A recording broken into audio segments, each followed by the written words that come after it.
नमस्कार विद्यार्थियों, श्रीमती मोहरी देवी तापड़िया कन्या महाविद्यालय जसवंतगढ़ के YouTube चैनल पर पुनः एक बार आपका हार्दिक स्वागत और अभिनंदन करता हूं। मैं प्रवक्ता चंद्र प्रकाश गुर्जर।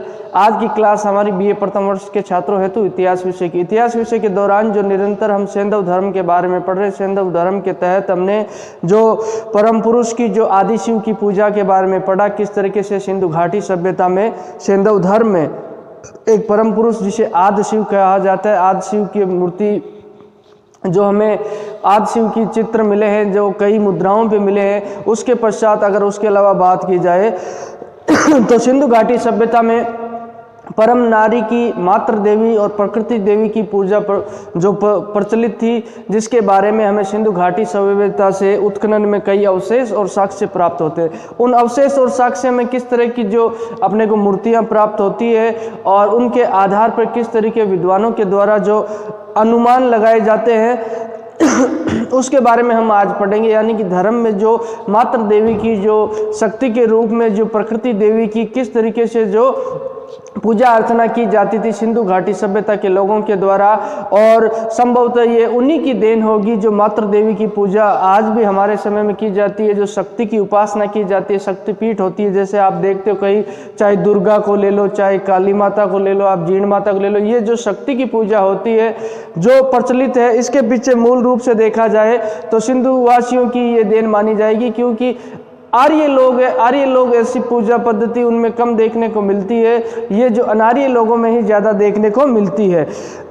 तो बात करते हैं आज हम तो सिंधु घाटी सभ्यता में एक बात बड़ी रोचक रहती है, हमें वहाँ से कई जो मूर्तियाँ वगैरह उत्खनन में खुदाई में प्राप्त होती है, लेकिन वहाँ से कोई मंदिर के साक्ष्य प्राप्त नहीं होते हैं। पूजा अर्चना सिंधु वासियों के द्वारा मंदिर में की जाती हो, ऐसा प्रमाण और साक्ष्य हमें उत्खनन में कहीं प्राप्त नहीं होता है। तो उत्खनन में होने वाली वस्तुओं के बारे में जो विद्वानों के द्वारा जो अध्ययन किया गया और उनके द्वारा अपने अपने अनुमान लगाए गए हैं कि किस तरीके से कौन सी पूजा प्रचलित रही होगी, मूल रूप से देखा जाए तो ये कहा जा सकता है कि सिंधु वासियों के द्वारा किसी प्रकृति देवी के रूप में, परम देवी के रूप में या मातृ देवी के रूप में एक पूजा की जाती थी। जिस तरीके से परम पुरुष की पूजा की जाती थी, उसी तरीके एक परम नारी की भी पूजा की जाती। सिंधु वासियों का मानना था कि इस सृष्टि की रचना इन दोनों के द्वारा की गई है और इसी वजह से जो इस परम नारी की पूजा उनके द्वारा की जाती थी।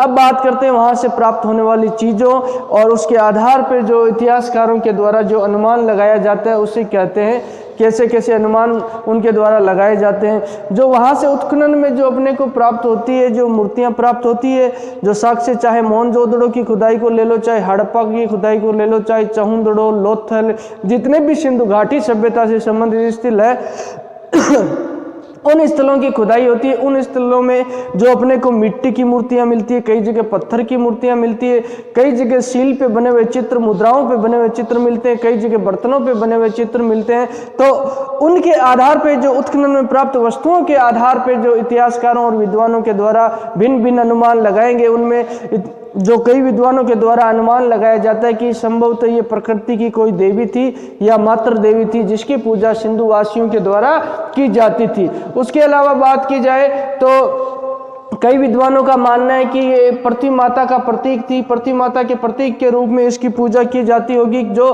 कृषि प्रधान समाज में प्रचलित रहती है। जैसा कि आपको भी पता होगा, कई मध्यम परिवार से जो बच्चे हैं, ज़्यादातर कृषि के पेशे से जुड़े हुए हैं, सब ज़्यादातर बच्चों को पता होगा, जो अपने अनाज की देवी जिसे मानते हैं, जो जब अनाज निकालते हैं तो श्यावड़ नाम आपने सुना होगा, जो श्यावड़ की पूजा की जाती है। तो संभवतः इस तरीके से ये जो प्रथाएं हैं आदि अनादिकाल से प्रचलित रहती है और इनके पीछे जो धार्मिक आधार यही रहता है।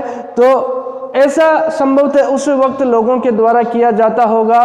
उसके अलावा जो शक्ति के रूप में पूजा है, शक्ति पूजा का विकास जो सिंधु सभ्यता के लोगों के द्वारा जो मातृ पूजा है, जो प्रकृति देवी की पूजा की जाती थी, उसी से जो शक्ति पूजा का विकास हुआ। विभिन्न जगह देख लोगे आप, वर्तमान समय कई जगह शक्ति पूजा होती है।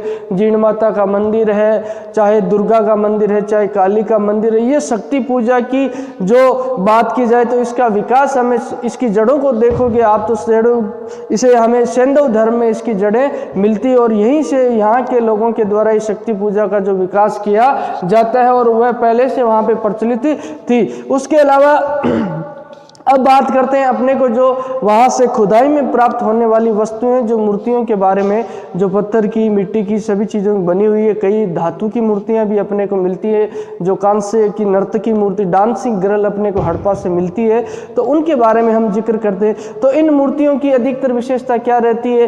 कई मूर्तियाँ हमें निर्वस्त्र मिलती है, बिना वस्त्रों के मिलती है, और उसके अलावा बात की जाए तो कई मूर्तियों आभूषण सहित भी मिलती है, आभूषण सहित सुसज्जित मिलती है, और कई मूर्तियां हमें कपड़ों सहित मिलती है।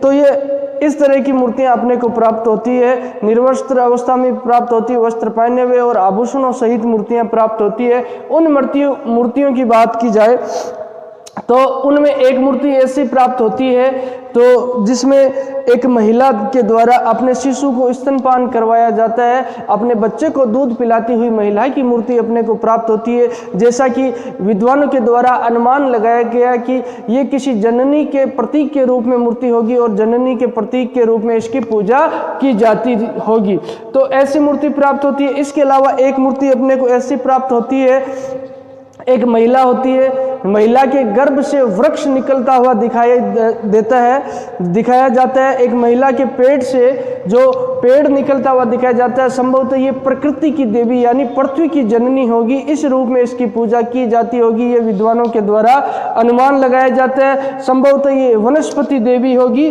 जो पेड़ पौधों की देवी मान लो, तो इसके ऐसी मूर्तियां अपने को प्राप्त होती है।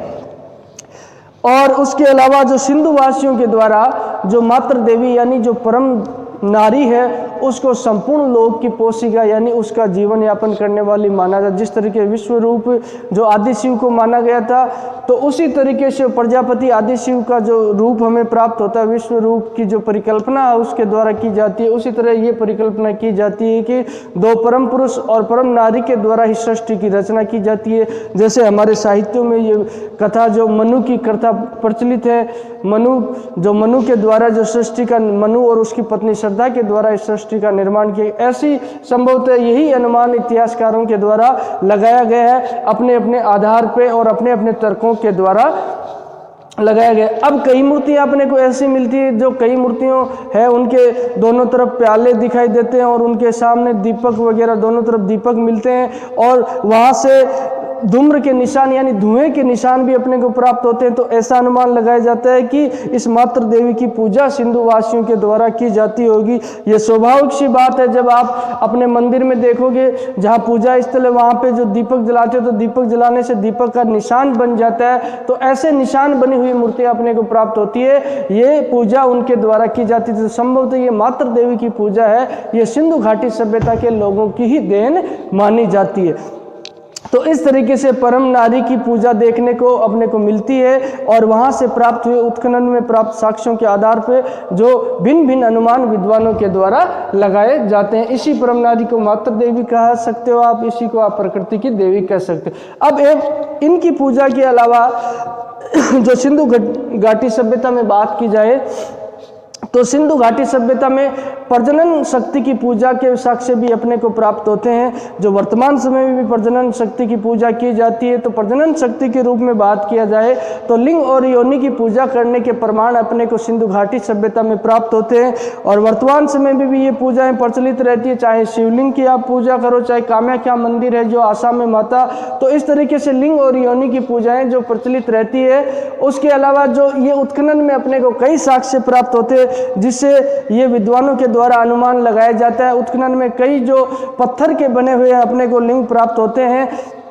तो उसके अलावा इसमें जो हिंदू धर्म में जो पूजा होती है, लिंग और योनि की पूजा वर्तमान समय में भी प्रचलित आपको देखने को मिलेगी। उसके अलावा बात की जाए जो एक पश्चिमी विद्वान है मेके के द्वारा ये अनुमान लगाया जाए, जो पत्थर के लिंग अपने को प्राप्त होते हैं, संभवतः उनके द्वारा ये अनुमान लगाया जाता है कि ये कूटने पीसने के रूप में काम में लिए जाते थे, न कि पूजा के रूप में, ये इनके द्वारा कहा गया। और जो योनि के प्रतीक के रूप में अपने को पत्थर से बने हुए जो छल्ले प्राप्त होते हैं, उन छल्लों को इनके द्वारा कहा गया कि ये किसी स्तंभ स्तंभ के नीचे आधार के रूप में प्रयुक्त किए जाते होंगे, ये इनके द्वारा माना जाता है। और भारतीय विद्वानों और इतिहासकारों के द्वारा माना जाता है कि प्राचीन समय में सिंधु घाटी सभ्यता के लोगों के द्वारा जो प्रजनन अंगों की पूजा की जाती थी, और कई जगह प्रजनन अंगों की पूजा का प्रचलन वर्तमान समय भी अपने को देखने को मिलता है।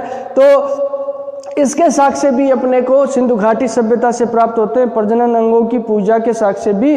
और इन साक्ष्यों की बात की जाए तो आर्य लोगों के द्वारा कभी भी प्रजनन अंगों की पूजा नहीं की जाती थी, और ये पूजा अनार्य लोगों के द्वारा ही की जाती थी। अनार्य लोगों की बात की जाए, जो आर्य लोग नहीं है, तो संभवतः सिंधु घाटी सभ्यता के लोगों के द्वारा ही जो ये प्रजनन अंगों की पूजा है, ये उनकी ही देन मानी जाती है। इस तरीके से जो सिंधु घाटी सभ्यता में हमें कई अवशेष और साक्ष्य प्राप्त होते हैं, जिनसे हमें मातृ देवी की पूजा और प्रजनन अंगों की पूजा के बारे में जानकारी प्राप्त होती है।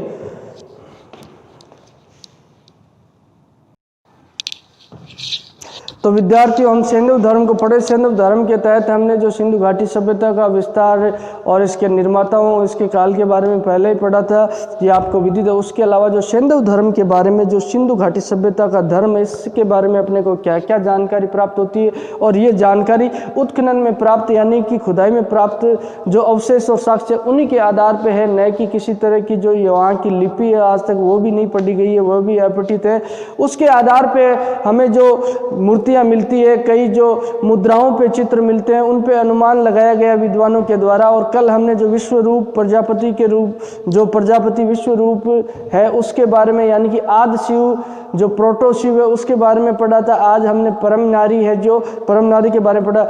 सिंधु वासियों का संभवतः विद्वानों के द्वारा अनुमान लगाया जाता है कि उनका ये मानना था कि इस सृष्टि की रचना किसी परम पुरुष और परम नारी के द्वारा की जाती है। जिस तरीके से मनु और श्रद्धा की कहानी भारतीय पुराणों, इतिहास, साहित्य में देखने को मिलती है, यही अनुमान उनके द्वारा लगाया जाता है। और परम पुरुष और परम नारी के रूप में महिला और पुरुष की पूजा उनके द्वारा की जाती थी, और जिसके साक्ष्य अपने को खुदाई में इन स्थलों से प्राप्त होते, चाहे हड़प्पा, मोहनजोदड़ो, चहुंदड़ो, कोटदीजी, लोथल, गुजरात, जितने भी सिंधु घाटी सभ्यता से संबंधित स्थल है, वहाँ से खुदाई में मिलती है।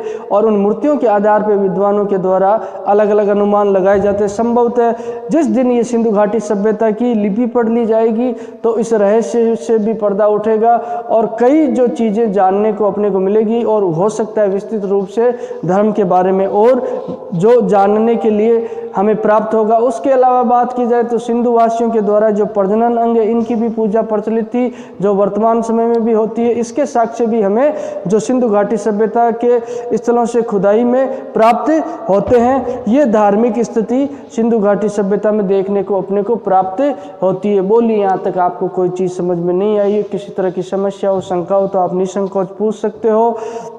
और किसी भी तरह की आपकी जिज्ञासा और उत्सुकता हो, उसके बारे में भी आप प्रश्न पूछ सकते हो। और विद्यार्थियों के द्वारा निरंतर अच्छी मेहनत की जा रही है, वाकई में वो काबिल तारीफ है। सभी विद्यार्थियों का इसके लिए बहुत बहुत धन्यवाद। और आज की क्लास के लिए बस इतना ही, और आगे की क्लासों में हम जो वहाँ पे प्रचलित वृक्ष पूजा, ऐसी मूर्तियाँ मिलती है जिससे हमें प्रमाण मिलता है कि वृक्षों की पूजा होती थी, पशुओं की पूजा होती, उसके बारे में पढ़ेंगे। तो सभी विद्यार्थियों का पुनः एक बार बहुत बहुत धन्यवाद।